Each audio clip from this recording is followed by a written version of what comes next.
గురూజీ ఇంకా గుంటూరు కారం హ్యాంగ్ ఓవర్లోనే ఉన్నారు. గురూజీ నెక్స్ట్ సినిమా అల్లు అర్జున్తోనే ఉంటుందనే న్యూస్ కాదు, రామ్తో ఒక క్యూట్ లవ్ స్టోరీ ఉంటుంది అనే న్యూస్ వినిపిస్తుంది. అసలు త్రివిక్రమ్ శ్రీనివాస్ అల్లు అర్జున్తో చేయబోయే సినిమాకు సంబంధించి క్లారిటీ అయితే లేదు.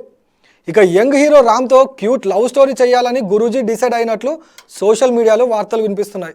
ఫైనల్గా దీనికి సంబంధించి ఫుల్ డీటెయిల్స్ తెలియాలంటే ఈ స్టోరీ చూడాల్సిందే. తెలియకుండానే సినిమాకి భారీ గ్యాప్ తీసుకుంటున్నారు త్రివిక్రమ్. గుంటూరు సినిమా తర్వాత త్రివిక్రమ్ శ్రీనివాస్ నెక్స్ట్ సినిమా ఏ స్టార్ హీరోతో అనేది అనౌన్స్ చేయలేదు.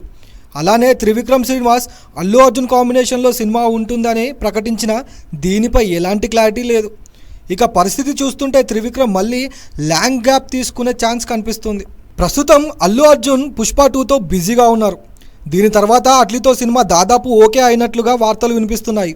ఇక ఈ పరిస్థితుల్లో త్రివిక్రమ్ ప్రాజెక్ట్ పట్టాలెక్కడానికి చాలా టైం పడుతుంది అనే న్యూస్ సోషల్ మీడియాలో వినిపిస్తుంది. సో త్రివిక్రమ్ ఈ గ్యాప్లో మరో హీరోతో సినిమా చేద్దామని డిసైడ్ అయ్యారు.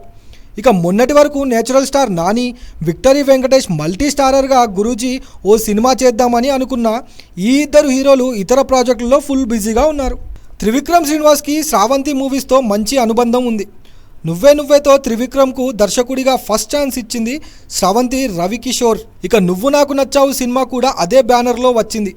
ఈ కృతజ్ఞతతో రామ్ హీరోగా ఓ సినిమాకు త్రివిక్రమ్ ప్లాన్ చేస్తున్నారని తెలుస్తుంది. సన్ ఆఫ్ సత్యమూర్తి తర్వాత నితిన్ లాంటి మీడియం రేంజ్ హీరోతో తీసి బ్లాక్ బాస్టర్ కొట్టారు త్రివిక్రమ్. ఇప్పుడు ఇదే ఫార్ములా అప్లై చేయాలని చూస్తున్నారు. ఎలాగూ స్టార్ హీరోస్ అంతా బిజీగా ఉన్నారు కాబట్టి ఈ గ్యాప్లో ఓ క్యూట్ లవ్ స్టోరీ చేయాలని చూస్తున్నారు. ఇక డబుల్ స్మార్ట్ తర్వాత రామ్ ఏ సినిమాకు ఓకే చెప్పలేదు. మరి గురూజీ రామ్ కాంబోకు సంబంధించి మరిన్ని వివరాలు తెలియాలంటే మూవీ యూనిట్ నుండి అఫీషియల్ అనౌన్స్మెంట్ వచ్చేంత వరకు ఎదురు చూడాల్సిందే.